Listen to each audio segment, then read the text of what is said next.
मैं final product से लेरेको हाउनी हारगने हाबिरमुको सुमाइन तौरे पोट्स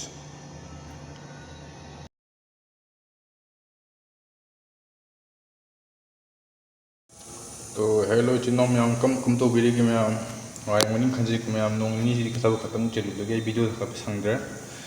हमजाहुद्रे को ma'am ngasi thagacherage ngasi ma'am मथेल नबु थोंगिको मैम पनीर से थोंगसी थोंगदरो मथेल जी ममिंग ना खोगी पेपरी पनीर हाइताइनेको ngasi थोंगदोइनी अदुना मचल हाइजरगे मैम पनीर लेरे पवामुंग लौरेको अदगी संगोम फुंबा खोगी बाउल मचा अमा अदगी कैश्यू दो काजू से सिंग साबा तिंजला थमेको अदगी क्रीम बटर कसूरी मेथी को सिदा लेरे मैम अदगी जीरा चम्मच मतोन अमा मरु मरांग मिक्स तेजपत्ता मते खरे यावरे इलायची यावरे लोंग यावरे को अदगी केनो से कोई गुल मिरस तो चम्मच अमा तखाय सिनिगु मैम मेन ओइदुसे अदुगा फदिगो मरु पाउडर चम्मच तंखाय गरम मसाला चम्मच मतोन अमा को अदगी सिंग मनाव तरुक तरेत सिंग नि चना मनाव तरुक तरेत अदगी सिंग खुदो मियुंग सांग को सी सांग से अदुगा मरु टेक अहुम तिलौ अचौ मपुम अमा तिलौ मपुन मना पानी मपुन अहुम मरी मखोक लौदोइनी मखोक ngौदा हापदोइनी मना सिने चाइबदा को फदिगो अचौ मपुन चाउक तो मपुन अहुम को मना सिजे ngौबुसु चाइबसु हापदोइनी मखोक लौदोइनी हानै मतौम को अदगी थुम को मैम सी सिंग सिले जरे मचल से खोगी मणिपुर थोंगनब रेसिपी तो अदुदगी खतंग तो तोंगाले मसी रेसिपी से को मैम हावने मसुजु हापोय अदुगा खोगी मोरक पाउडर सु हापोय को मैम सी ngौरुप न चटकनी व्हाइटिश सो येलो सु चटकनी को मैम सी मथेन जे सिप्तंग ट्राई तो बियु आई ममांग सु थोंगजगरे तो मैम आई मचल से सेम बहुजर को मैम खा तार को सिदी मचल मैम सेम लोरे को तिलौ मपुमदुने तिलौ मना पानबिदुने पुलब सोमिनरे फदिगो मखोकना मोरक टेकपन सोयरग सुजनमिनगरे को तिलौ चना मसु लेरे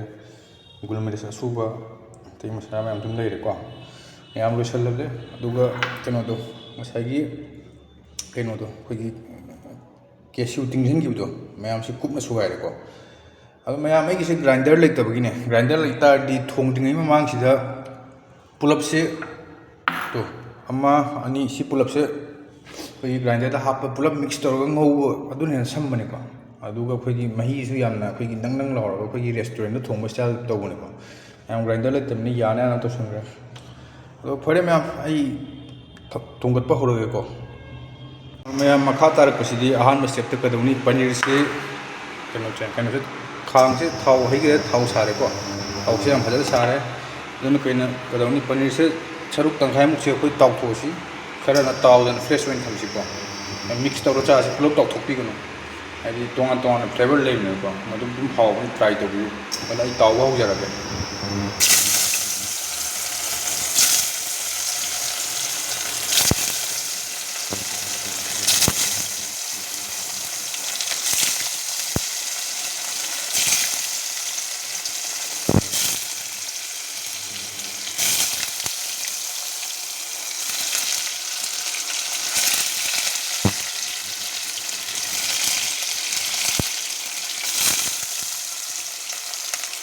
तो मैम सी सरुक खर से तौजरे और सी में खर फ्रेश वेन थमदि को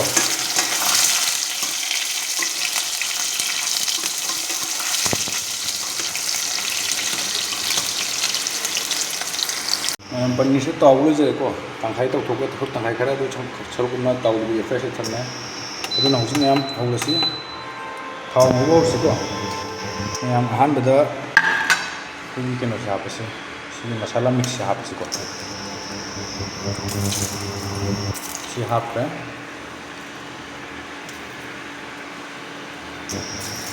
थोंगो जीरा हापसे जीरा हापे तो मैम जीरा ये मतंग मैम खोगी केनो सी तिलौ असोइबसे सी हापसे को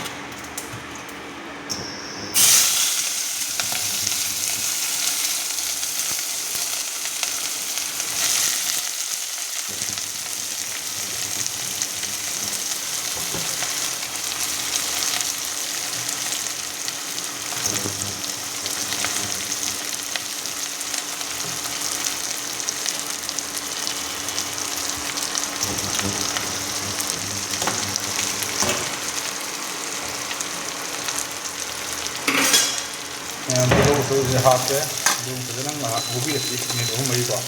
ꯐꯖꯅ ꯉꯥꯏꯍꯥꯛ ꯐꯖꯅ ꯃꯑꯣꯡ ꯇꯥꯅ ꯉꯧꯕꯤꯔꯁꯤ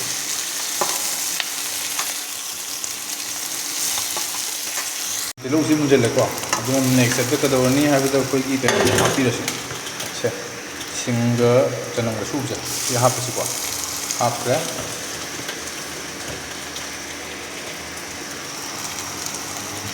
ꯁꯤ ꯍꯥꯞꯄꯒ ꯉꯁꯤ ꯑꯗꯨꯝ ꯉꯥꯏꯍꯥꯛ ꯐꯖꯅ ꯃꯨꯟꯅ ꯉꯧꯕꯤꯔꯁꯤꯀꯣ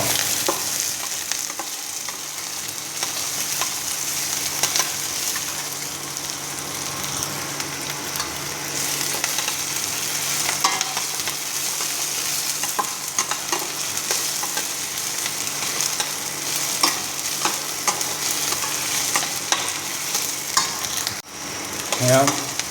ꯇꯤꯜꯍꯧ ꯆꯅꯝ ꯁꯤꯡꯁꯦ ꯈꯔ ꯃꯨꯟꯖꯜꯂꯦ ꯑꯗꯨꯅ ꯅꯦꯛꯁꯇ ꯀꯩꯗꯧꯔꯅꯤ ꯁꯤꯁꯦ ꯍꯥꯞꯄꯁꯤꯀꯣ ꯃꯌꯥꯝ ꯁꯤ ꯍꯥꯞꯄꯁꯤ ꯁꯤ ꯁꯨꯝ ꯐꯖꯅ ꯉꯥꯏꯍꯥꯛ ꯉꯧꯕꯤꯔꯁꯤꯀꯣ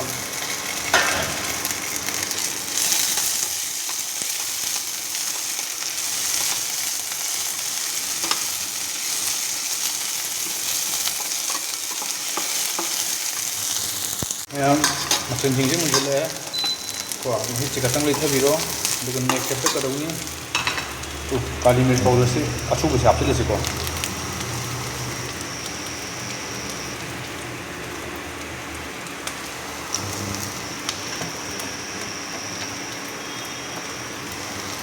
ꯁꯤ ꯍꯥꯞꯄꯦ ꯑꯗꯨꯒ ꯐꯖꯅ ꯉꯧꯕꯤꯔꯣ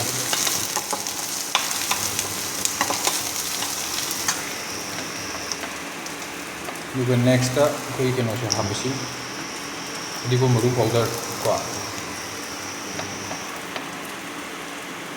ꯁꯤ ꯍꯥꯞꯄ ꯉꯧꯔꯦ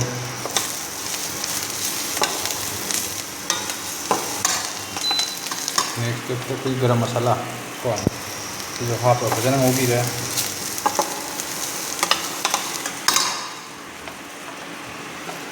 ꯑꯗꯨꯒ ꯅꯦꯛꯁ ꯁ꯭ꯇꯦꯞꯇ ꯑꯩꯈꯣꯏꯒꯤ ꯁꯤꯒꯤ ꯀꯩꯅꯣꯁꯦ ꯇꯪꯈꯥꯏ ꯑꯃ ꯍꯥꯞꯄꯤ ꯍꯣꯔꯦꯟ ꯆꯥꯏꯕꯗ ꯍꯥꯞꯅꯕꯀꯣ ꯁꯤ ꯍꯥꯞꯄꯒ ꯃꯌꯥꯝ ꯃꯨꯟꯖꯜꯂꯛꯑꯦ ꯑꯗꯨ ꯅꯦꯛꯁ ꯁ꯭ꯇꯦꯞꯇ ꯑꯩꯈꯣꯏꯒꯤ ꯗꯍꯤꯁꯦ ꯍꯥꯞꯄꯁꯤꯀꯣ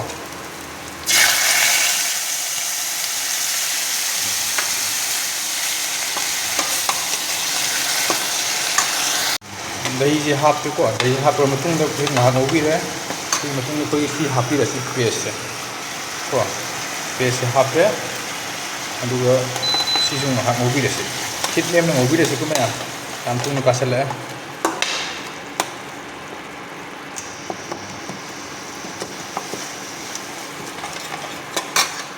मुझलेको नपसले मखा मही हाप मिनट सोहलसे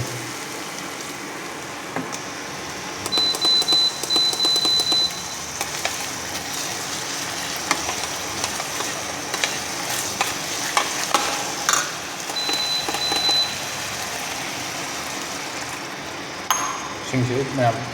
कप हापचरेको लेंग मकुम चल फजन ब्रम ब्रम सौलेको मखा तारक अपडेट मही हाप सौहल येंगसीको फजन सौरे कदौनी खत लेथबीरसी मैं थूम हापसको थूम हाप दरकार मैं हापसी थूम की चांग हापीको मैं चांग लौरे मैं चांग हाप खितंग हापको चप चारे मैं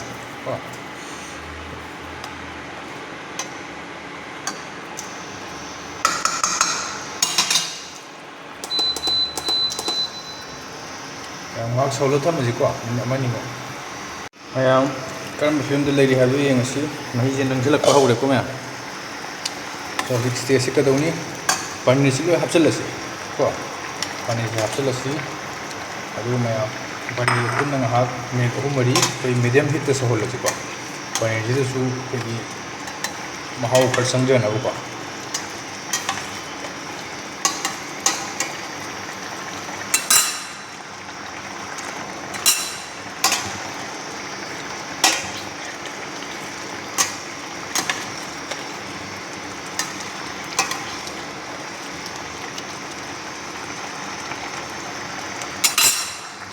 पनीर से हाप सोले खा टाइप कदमी ꯗꯍꯤꯁꯦ ꯍꯩꯖꯤꯟꯁꯤꯀꯣ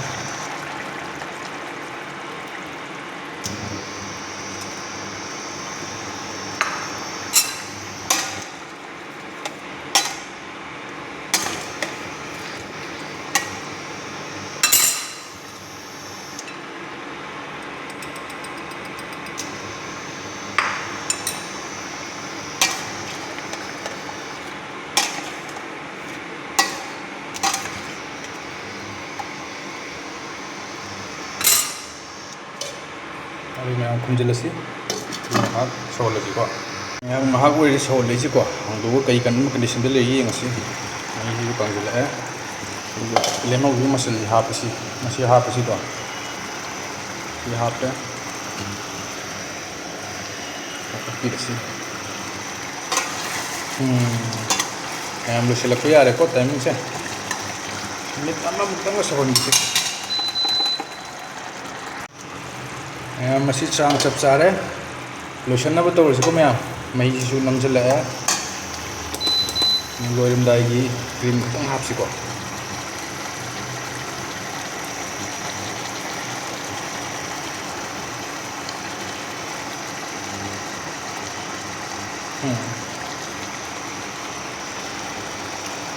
क्रीम हापे राउंड तक ओटीसी मैम लास्ट स्टेप तो कोई कहीं से चाय अभी मुझको हाँ हाँ हाँ हाँ